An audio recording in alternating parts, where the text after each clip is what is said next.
Today's story is entitled The Hayloft. I like morning best in summer. Chet don't, 'cause he's 15 and he likes sleep. But I'd rather make my own breakfast, get my chores done quick. Enjoy the rest of the day if Mama gives me a choice. Let Chet take the afternoon. Thinks he's winning, but he ain't. Molly moves a lot during late milking. Sheep and horses need rounding up. It's harder and dang hotter and more flies, that's a fact.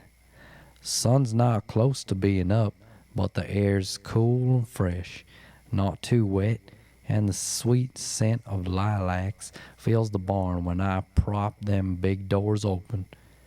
I breathe deep. Molly kicks a leg back, swishes her tails as I shift the stool and nudge the bucket back. I gave her smooth tan flank a pat. "Whoa there, girl," and go back to milking. I got a weird feeling. Look for Roscoe out the door, but he ain't there. Dumb dog. There's a flicker in the floodlight circle outside. I grasp, feeling off. Sometimes I spot a Luna moth in the light, all glowy green and big. They don't stay long, too smart. Bats chase 'em, but I ain't never seen a bat catch a Luna moth. I might like that, I think. Maybe. I hear a noise coming from the hayloft above. Molly moves high-pitched like, shakes her head, jingling her bell. I got goosebumps. She don't ever do that. My eyes shot up another creek. Something with weight by the hay door. I can't see nothing through them slats. Could be rats nesting, maybe. I smell something too, something foul mixing with them lilacs. The hayloft is a sanctuary. Mama says in the strong light of day. I like reading up there, propped in a bale, near the hay door in the afternoon when the breeze is light. I can see them all the way to the lake. But now, since Daddy, odd, no rooster crowing. About time, ain't it? Molly didn't answer. There's another flicker, a shadow in the floodlight. Circle like something peeked out the dang hay door above. I squeezed the teeth too hard. Eyes on the circle of light, waiting, thinking about what's up there and that weird smell. About no rooster. I suck in a hard breath and cough a little. Molly stomps her hind leg hard. I flinch. Milk sloshes out the half-full bucket side, splashes my rubber boot. I shake my head. If he were here, Daddy would have said, "If you ain't thinking about what you doing, then you ain't doing what you think." I smirk. Go back to milking in the lamplight meant for baby chicks. Ain't no eggs hatching right now nowhere, so I prop that light to where it need to be. Daddy always said I was the best milker. Don't need no light, but baby chick lamp is warm and not too bright. Chet don't care enough. That's why I'm better. Molly moves again. My ears perk. It's peaceful most mornings unless them chickens get a rat in the coop or something. Overheads are so bright. And I hate flipping that giant switch outside that takes two hands and makes a sizzling noise. No thank you. No sense in waking the whole barn or riling up Daddy's old round Roscoe. God, he must be as old as Chet. All wiry and gray fur, like petting them bristle brush few times he let me. Dog never did warm to me, even when Daddy was alive. But he used to wag his tail at least. Now he just kind of follows me, watching, looking all mean. Sometimes he barks at nothing. I think his hearing gone bad. Or maybe just old plain misses Daddy. But I got used to him. Funny. Him not here now, growling at the wall. The overheads do no good in the hayloft, only in daylight. I don't want it in the dark, but soon I gotta take my boots off, climb that old rickety ladder, and toss down 3 bales for the horses. Too quiet. I notice, not even a whining from the taffy. I think about the shadow again. What if there's a raccoon up there, or a possum? They can be awful mean. Where's that Roscoe? Daddy always hated that loft in the dark, too. Strange how Chet found him up there. His face, Doc said, was a heart attack. Chet weren't himself, crying and all. Told me Daddy looked scared. Thought we was still alive, 'cause that look on his face. I can't never picture it. Daddy scared? Suits me just fine that I can't. 2 years he's been gone now. We were never close. No use for girls, he'd say. But he'd wink when he'd say it. He'd like that I weren't no whiner, even when Molly stomped my foot, broke my little toe. I weren't mad. Was Roscoe spooked her, barking like that? Sometimes I like Molly better than Sarah from school. Talk to her more, that's a fact. Them heavy creaks above sound to me like footsteps shuffling. Molly turns her head back toward me, glaring with that big saucer eye. I think she can sense my fear. Rita. Something whispers from the hayloft. I don't breathe. Can't be, I think. Sounds like Daddy. No breeze to rustle hay. Horses are quiet. I stop milking, pat Molly's flank again, and press up to her side. I raise up off that old stool real slow, linger a moment. I feel safe, then nuzzle to her soft hide. Start breathing again till I hear it. Rita. It moans louder than before. I think it's Chet playing a trick on me, but he ain't funny. Not never. I wish Roscoe was watching me, looking mean, growling at the wall. I close my eyes. Promise to be nicer to that dang hound if he just appears right now. I open them wide, but no Roscoe. I force my feet to move toward the pump sink. Rita. It repeats itself, sending chills all through me, sounding so much like Daddy. There's a flashlight on a hook. I feel around, find it, click it on. It flickers like a shadow did. I tap it on my palm till it shines bright, let out a long breath, then go check the horse stalls first. Taffy likes a handful of sweet grain in the morning. He never miss. Strange. Her not neighing. I don't hear no crickets neither. That's quiet. That quiet is raising them hairs on the back of my neck to run all the way down to my arms. I stand on my tiptoes, point that light over, and hold my breath again. Ain't no horse there. Looks like Taffy done kicked a stall open. Latch is busted. She must be far in the field if I can't hear her whining. I breathe out. Think. How'd she get past the gate? Chet could have left it open, I suppose. He gets lazy towards supper time. Rita. It calls from above. I pay no mind, thinking it can't be real. Check the next stall. Traveler's done the same damn thing. Now, Traveler could have jumped that gate in a flash. That's how he got his name.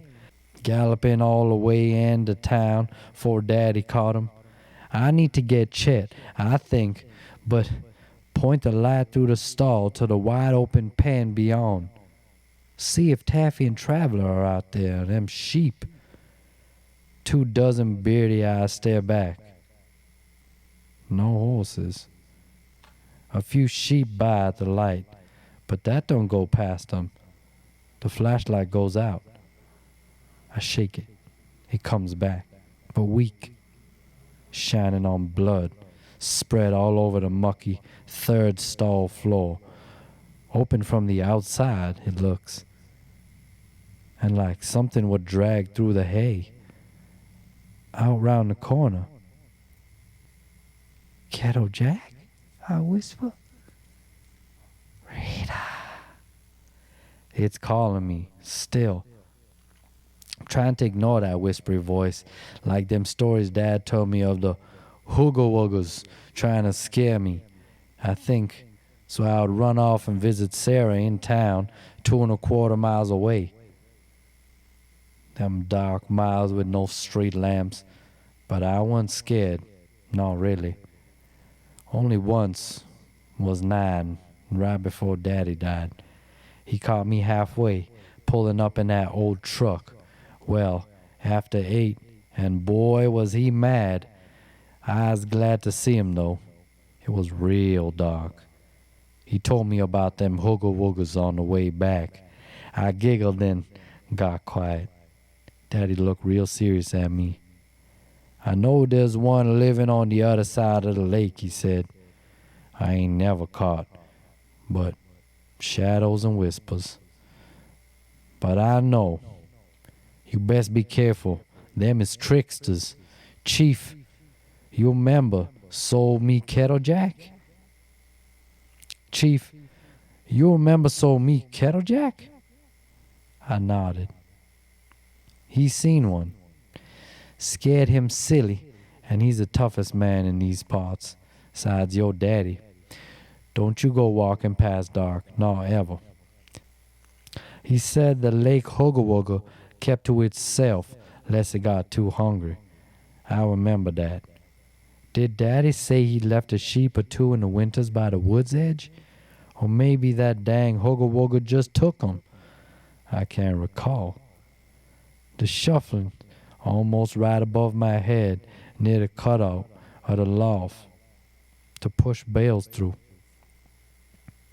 The shuffling almost right above my head near the cutout in the loft to push bales through, and that foul odor getting worse. Rita, it cries, sounding an awful lot like Daddy. I point my flashlight at the rectangle hole, feeling brave for a second. It flickers and goes out, but not before I glimpse to what looks like, can't be, my Daddy hunched over that hay hole. I freeze, drop the light, find it hard to breathe. I shut my eyes tight. Didn't Daddy say hooga woogers could change shape? Maybe that's one of them up there now. Maybe it weren't no story. Rita, it calls, won't quit. I stumble back, kick the flashlight. Dang boots. Open up my eyes, then pick it up and shake it. The flashlight's out for good.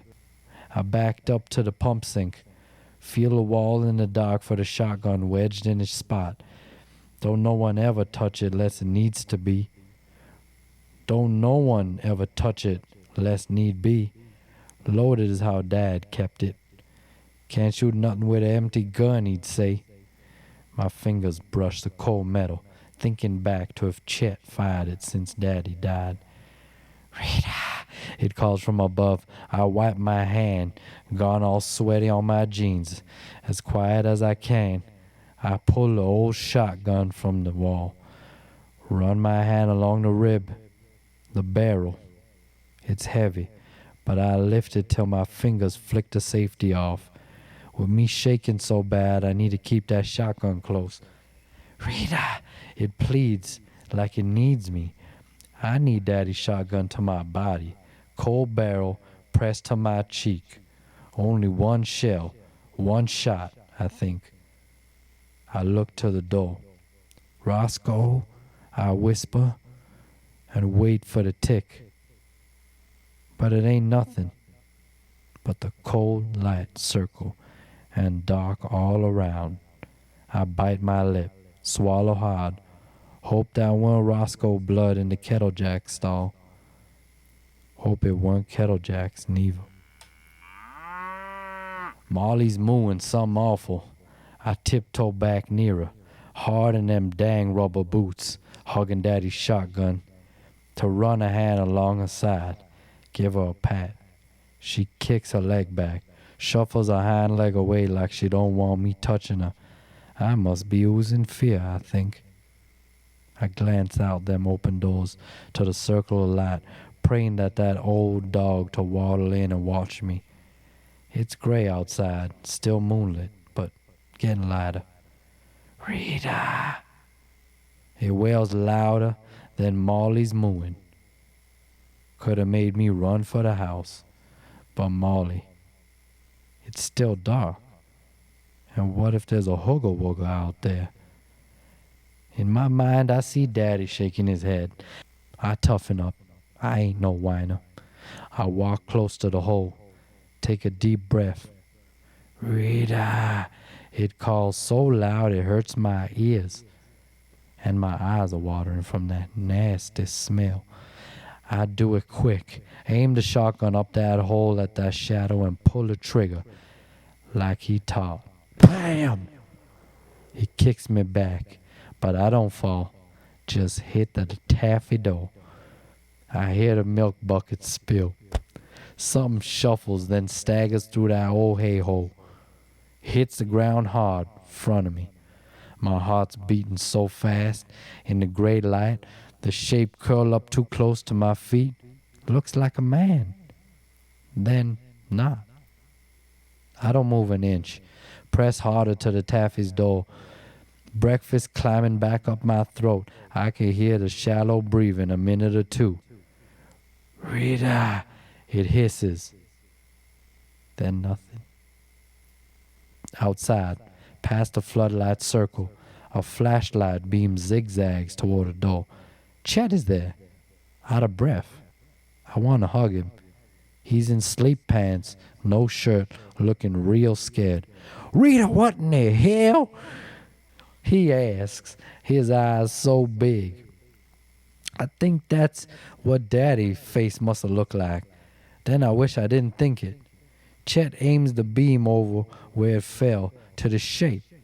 The light shines on Daddy's old hound Roscoe, laying on his side, blood oozing from a hole between his rib cage, deader than dead and stinking like he done dead last week.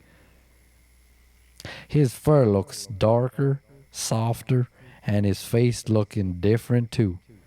Bigger teeth, wider eyes like a wolf. Chet don't seem to notice.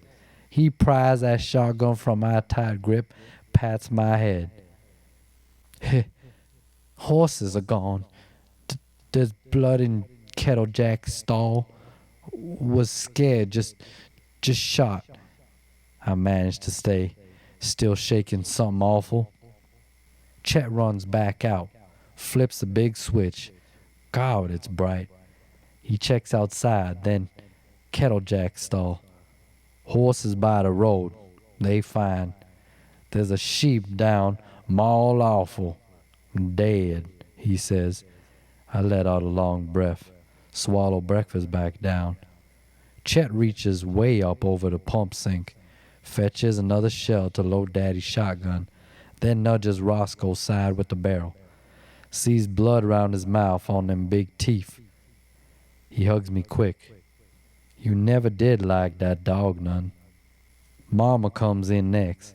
Boy, does she look a fright. Rita, baby, what in the... She loses her voice as her eyes fall on Roscoe. She hugs me to her breast so tight, I feel safe there, like with Molly. She whispers, you never did care for that dog much. You never did care for that dog much. I did, I say. I'm sorry, but I'm not. Roscoe couldn't climb up that rickety ladder so high. I did, I say. I'm sorry, but I'm not. Roscoe couldn't have climbed up that rickety ladder, no how. Weren't kill, weren't him I killed, was a hooga wooga. That's a fact. Even if I could never tell, I know Molly knows, and just then Molly moves, sweet like she agrees. I call out, clinging to my mama. Whoa there, girl. Must have gone mad. Rabies. Maybe. You bit, baby? Mama asks, squeezing tighter. Like she's gonna crush the fear right out of me. I shake my head no. Start saying something, then stop. I don't tell Mama or Chet about being in the hayloft, or it looking like Daddy, or about it calling my name over and over. Chet and Mama don't believe me in no hugger wuggers. Chet and Mama don't believe in no hugger wuggers. I miss my daddy some awful and thinking now, maybe he was close. That maybe he done saved me by telling me about them hugger wuggers before. I squeeze my mama tight, pretend it's daddy. Tears leak out. Maybe that lake one killed daddy. Scared him dead. Molly moves again. I think about that tipped bucket. I ain't never tipped one before. Not ever. Not even when Molly broke my little toe. Daddy always said I was the best milker. Laughed. I remember. Nicknamed me 'cause I filled that bucket so dang fast. I knew it never would Daddy would call out Rita from the hayloft.